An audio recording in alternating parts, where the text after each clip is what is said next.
Before I press forward and leave Novo Town, I stumble upon this student at the Novo College that wants to trade her regional Vulpix for either Yamper or Banieri because her parents don't approve of the Machian Vulpix because it's supposed to be really mean.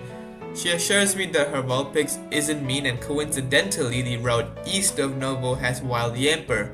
I caught one to trade for the Vulpix which had the nickname Mary. It's a ghost and steel type which is an extremely rare typing.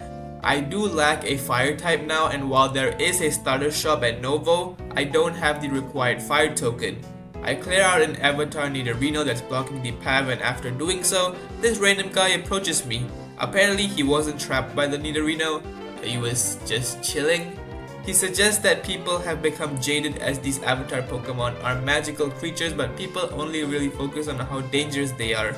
It was nice to see a new perspective, and it makes me wonder, why are these avatar Pokemon attacking the Machian region? I arrive at this quaint town simply referred to as Gross. Here I find a lady who is defending a fire, water and grass token.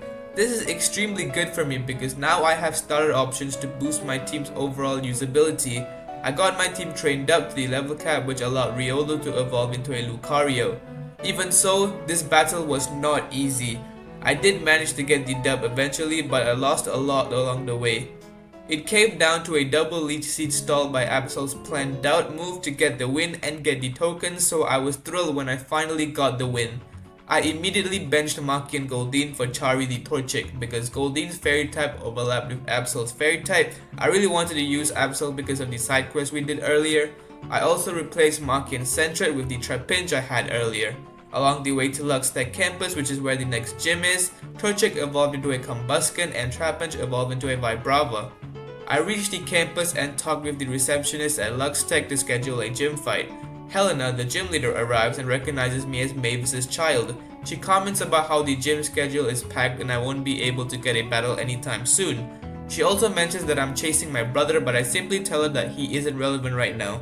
She doesn't believe me but decides that if I can retrieve some lost Luxtech goods from Gigalith's guts, she'll battle me ASAP.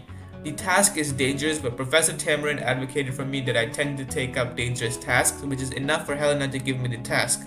The place is filled with avatar Pokemon, which explains why the task is dangerous in the first place.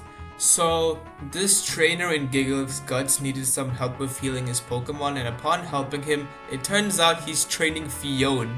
It's a bit bizarre that he trusted me seeming as we are from the very untrustworthy Machian region, but nevertheless he introduces himself as Eifion and well, he thanks me and then leaves the place, but he seems like a pretty prominent character, so let's keep an eye on him for now.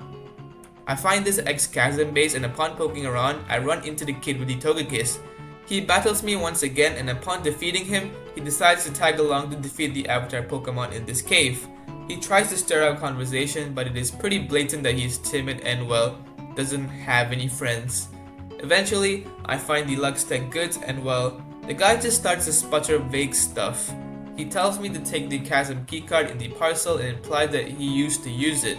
He then finally introduces himself as Yezera before he gets overwhelmed by his own words and runs off. I guess it's time for the gym fight. My team is not suitable for Helena's water and electric type, so I temporarily benched Kingler and brought Chloro the Trico with a grass token. I evolved it into a Grovyle and decided to challenge Helena.